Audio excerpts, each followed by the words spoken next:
Welcome to the latest edition of Rugby Unfiltered. My name is Jan de Koning. And Loffie Elof. Eugene, before we get to the nitty-gritty of today's very interesting podcast, just from our friends at Brian Air, who gave us such a lovely punt. Thanks very much for their interest and their like. So we'll give them a like back. And so if you're into the air industry, in flying, if you're a pilot, please go to Brian Air Podcast, and we'll put a link in the bottom downstairs. And then you can just follow them. They're good friends of ours. Eugene, with the business done and with the bills paid, we had a very interesting weekend. Yes, Sean, indeed we did. And it's getting more interesting after every weekend from now on. And everybody's so into the conflict of what has happened with the referees, the cards, and so on. And one thing we have to say, we are super proud of our boys in the second match with 14 on the field that pulling it through, that kept their composure. But let's forget about that. Let's forget the result. There are two concerns for me, and I'd like to discuss or hear your opinion on the first one. Let's talk about World Rugby. And is it a conspiracy? Are they becoming like a dictatorial? Because the coaches seem to not want to make any remarks because of the bans that they might get. And if you listen to what Rassie said and Stick, it's total frustration. And Jan, it doesn't stop there. It was coaches all over the world already that have complained about the same. Do we have a process where they can have complaints that they'll listen to, that we can improve the system with the world of rugby? Eugene, there is a system in place, but I'm not always sure if that system is being followed. I think the big problem for me is consistency on the field. And I think the Springboks are, as you said, walking on eggshells at the moment. Rassie, Stick less so. Stick was a bit more forthright in his comments. But Rassie had a 1-year ban, we all know, and he's very careful on what he says. You know, he kept apologizing to Italians for the game being messed up. But I think what is clear is that the number of mistakes that are being made, or number of calls that are questionable. I think the first half, 21 calls were made, and 20 of them were against the box. Now, that is what causes the conspiracy theories. Whether it is a conspiracy is doubtful. I don't think it's a deliberate conspiracy. It might just be incompetence or people that are power-hungry, perhaps. So the Bok team has suggested that most of the troubling calls were made by outside officials, which may well be a dig at the TMO and his team, which are making these calls. Rassie clearly said that the referee and his AR were good officials, experienced officials, but he spoke about all the chatter in the chatter box and all the noise coming from that side. And that clearly suggests that there's something outside of the field of play, and Stick made it clear. I think what is... We know that the Springboks have been suspended for incidents that are not carded in other games.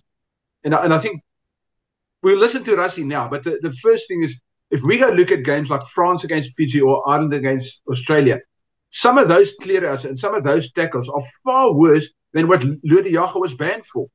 So now you've got this thing and that is why people are saying, no, there's a conspiracy. And your question is legitimate. But I don't think it's a conspiracy. I just think that people are getting overexcited and officials sit there and a TMO sits there and he's maybe not experienced enough. And he's starting to make calls, and every little thing he sees, he's now got this wonderful opportunity to look at all these screens and big screens and technology that he can play with, and he gets overexcited and maybe makes the calls. But I think it's a good time now maybe to listen to what Rassie said, and then we'll chat a bit afterwards, and then we'll listen to what Stick said. But let's listen to Rassie first. It is what it is. What I'd say here can't make a difference. I'm just very grateful that we had Ben O'Keefe on the 1AR side and the referee's experience course. Obviously, we've got the referee mic on, and all the noise that was coming from there was difficult just to follow the match. So we later just put off the speaker, and I'm not saying this in any negative way. It was just very busy and a lot of calls made from there. What I can say it's sad that our captain in his 100th game and his next game had to sacrifice, I always thought we want to get to 20-minute red cards and have a recheck on that. I thought that's the way to go. It's not my place to talk about it.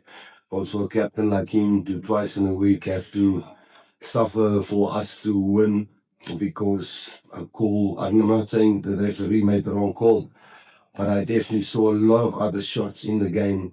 There was the first tackle he took was right against the head. So, no, well, it's tough. I'm not saying anybody was wrong.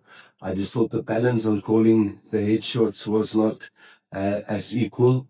Yeah. So, but then I'm not criticizing. That's what I experienced live.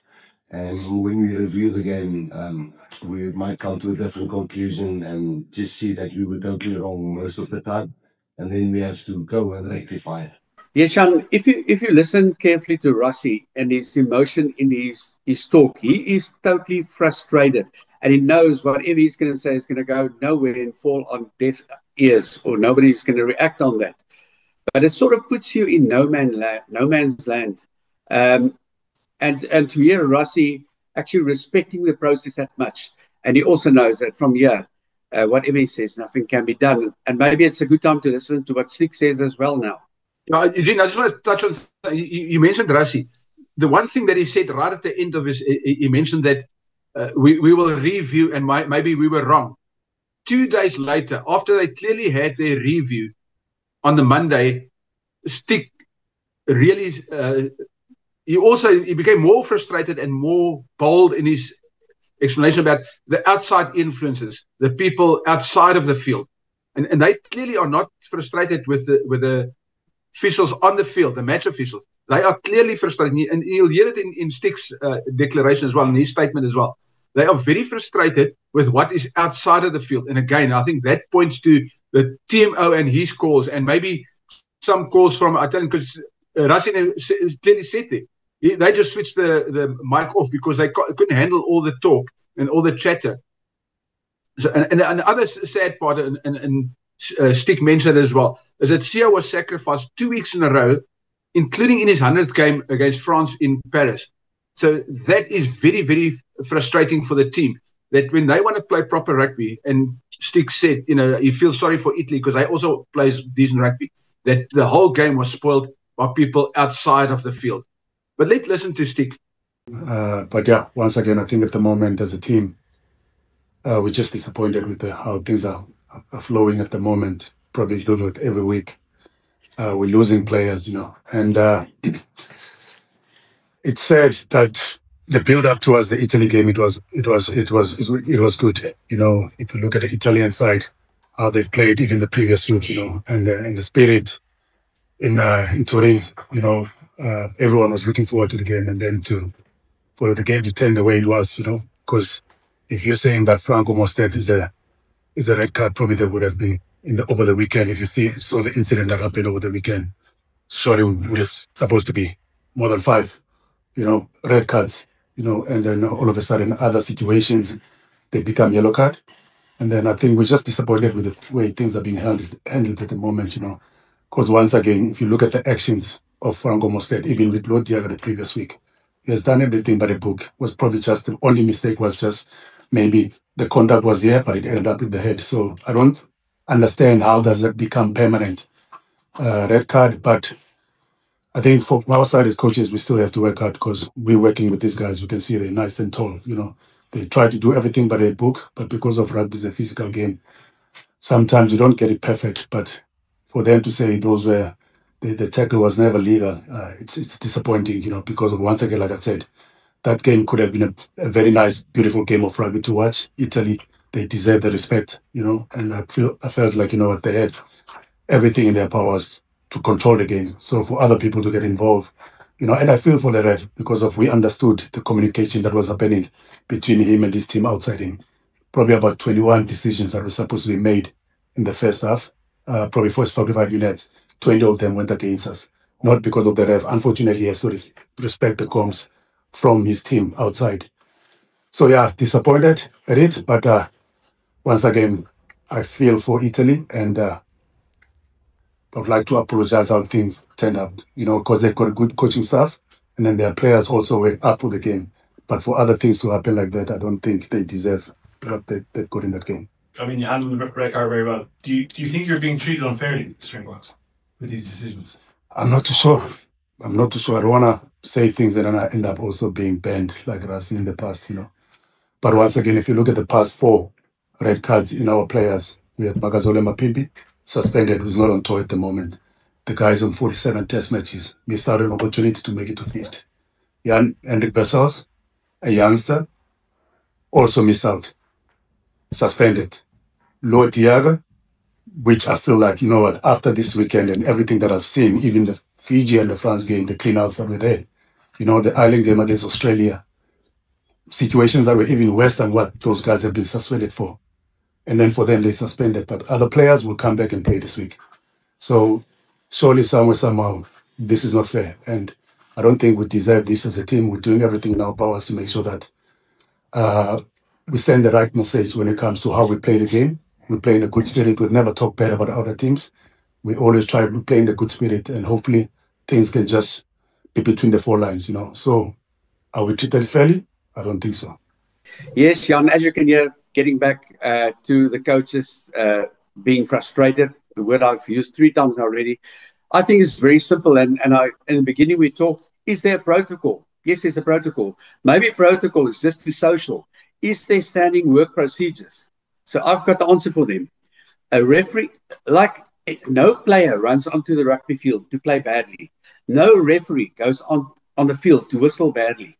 So what is wrong? So I said it's very simple. The referee should have a code of conduct, and also the personnel supporting him, and have responsibilities, what his responsibilities. And I say a referee should not have the sole sanction to give a red card immediately. I think red cards, by always, should be going to a bunker, as they call it, and the TMOs. Now, it brings me to the next thing. We talked about it. If TMOs and the bunker are useless and not trained, specialized to look at these sort of things, and don't know the laws, we can have this frustration on and on and on. Those guys that are sitting in that bunker, the TMOs, should be just as good as the referee on the field, knowing the laws and knowing the procedures that they have to follow to get to that decision. I agree with you 100%. I think this is a case of people need training. And I think what's happened in the last few weeks in this year-end campaigns right across all the Nation Series matches is that there's this gluttony of very questionable calls, and people, it looks like, and I know that's why the conspiracy theories come, but there's more a case for me almost of incompetence, that these guys are inexperienced and get overexcited. It's like a kid that plays for the first time. He goes on there and he runs on very fast, and suddenly his energy is gone because all that adrenaline is gone, and he makes mistakes. I think that's the thing, is those guys need to be trained, and I'm sure they are being trained, but to throw them in at the deep end and things like that, when these guys are we've seen disciplinary process, exactly the same thing. There's a process, and then somebody makes a call which makes no sense whatsoever, but they have to be followed because that person was put there as the chairman, and he made that call, and you have to live with that call. And it messes up a player's career. So it's very, very sad. But let's move on to a game. Rassie will name his team on Thursday. It's going to be interesting. But I think there's a couple of names that might not be there, Eugene. And I'm always scared that, we know that Rassie is going to make a lot of changes again, and he's going to throw the A team out there. But I think this is such a big game. I'm almost scared that all this noise around match officials might spill over into the Ireland game. Jan, I believe it won't happen. If you also listen to what Rassie said, people saying it picks an A side or a B side. It's not about an A and a B side. It picks a team that are fresh, first of all, and then secondly, that is right for the game plan they're going to play against their opponents. We all know that Ireland to us, because of most probably social media and attacks we had previously about cheating and so on, they will go into this game very professional. He will pick the best side that he can to play the game plan they have to, and that it's going to be a great match. There's no doubt about it. I mean, Ireland, I do believe that they have the self-belief that they can beat us, especially after this weekend's match. But I just think we also, with some mishaps or negative stuff that happened to us now, it also brings the team closer together and a strong unit, and we're going to be very difficult to beat. I agree with you. It's a very, to me, this is like the game. I know the France game was big, but to me, this is the game. That atmosphere in Dublin already, after their big win, that atmosphere in Dublin is building up. And I've got family there. They paid £160 per ticket. Now, just to put it in perspective for South Africans, that's 3,200 Rand per ticket just to go watch a match. But I think sometimes it's worth it. It's like a one-in-a-lifetime experience. You go there and you watch this game. And I just hope for the sake of those people that pay such good money that they get to enjoy a good game of rugby, regardless of whether the Springboks win or lose. Let's just hope that we have a clean, good game of rugby on Saturday. And I will still put my money on the Springboks. I'm sure your money will be on Ireland, Eugene, but my money is definitely on the Springboks. Well, Jan, that's your perception. I hope there's a lot of guineas in town because they're going to need it. I think already, if you think about this match, I think that the teams are not under pressure. The officials are under pressure because they know the world's rugby eyes are on them not to make a mistake, not to get criticized. So I think Ireland's going to be up for it. We're going to up for it, I say, Boks by 5+. Jan, let's go to a more lighter or different subject, and that is bringing the youth into the Springbok side. We talked about Zachary Porton last week, and there was talks about Siphelele being called up, which didn't happen. And we also talked about that it's the right platform, maybe to bleed the youngsters. But I thought about it again. For players of 21, 22 that have just come out of junior levels, playing against the Ireland, for instance, playing against France, even Italy, which is a good side, maybe we should rethink because they are in the tight five. And it could be that maybe just too early. And I always remember Conrad Jantjies told me that if you're good enough, you're old enough. But maybe in this instance, we need to be smart enough. I agree with you, Eugene. When you're good enough, you are old enough. But in this case, this guy is raw. And what people don't seem to understand, when you say Italy, you say, oh, yeah, that's just Italy. This Italy front row is one of the most experienced and powerful front rows in the game. They did a number on France. They did a number on Ireland. And not by winning the game, but by really playing good rugby and putting their set pieces under pressure. And people miss that point, that this is not a weak front row, a poor Italian front row. And poor Zachary Porton looked at the grass all day. He was more on his knees and with his head in the grass than anything else. So after just 19 minutes, Rassie rightfully just pulled the poor kid from the game, saved him any further embarrassment, because he was being penalized and scrummed in submission. Not all the Italian scrumming was legal, but he wasn't experienced enough to deal with that. So, and I know it's sad. I'm not saying Zachary Porton is a poor player. He's a very good, very talented player, but it was perhaps the wrong game. And Rassie did the right move by pulling him off after 19 minutes. Because by then he had one ball carry because he spent most of the time with his head between his legs looking at the grass. And then he had 2 tackles. And clearly he wasn't productive enough. And that's Rassie's game. If he finds that, it doesn't mean he's going to throw the kid away. He just decided it's not a good thing to leave that kid on the field. Bring in Wilco Louw. Even Wilco Louw, who we all know is a strong scrummager, he struggled against those Italian props. Same with Bowen Venter. Bowen Venter only lost half an hour, 30 minutes. And then Stennekamp came on. And he also struggled because the Springbok scrum was under pressure. When Bowen had 3 ball carries and 1 tackle, 1 successful tackle. Other than that, him and Zach Porton scrummed and looked at the grass and looked up just to see the referee penalizing or referee calling. And they were really under pressure. And I think it was the right thing. And people asked, when we were watching, people around me asked me, what's going on? What's going on? So Rassie knows that the scrum is in trouble. So he's doing the right thing by just putting somebody a bit more experienced. And the scrum settled after that. We still struggled, but at least the front rows could play and the backline could play, and our backline and the rest of the team could get into the game. And that's the important thing. I think that's the genius of Rassie. He's not scared to make tough calls. we don't always understand those calls. But I don't think Rassie is scared to make tough calls. I think, Eugene, you might have made a few tough calls in your life. No, any coach does, and you take a risk. Sometimes it's calculated, sometimes it's less calculated. But I take something positive from this. The young players will never be thrown away. They've been bled now. This is a part of a process, and those youngsters know now what Test rugby is about. Every level you play higher is quicker, less time for mistakes, and so on. So something positive will come from that. But as you said, at the right time, Rassie pulled the plug, also for the sake of our team and most probably the individual himself. Eugene, yes, you are so right. It's the right thing for Rassie to do, and we know he will back these players, and he won't berate them in public. We know there's a classic case of Chili Boy Ralapela, who also at a very young age was taken on a tour, maybe too young. He was even captain the box in a midweek non-test match. And people forget that, but he was forgotten because he was never the same, because that broke the poor kid, and he got into trouble for other things later because emotionally he never recovered. I think we got two other classic cases, even better cases.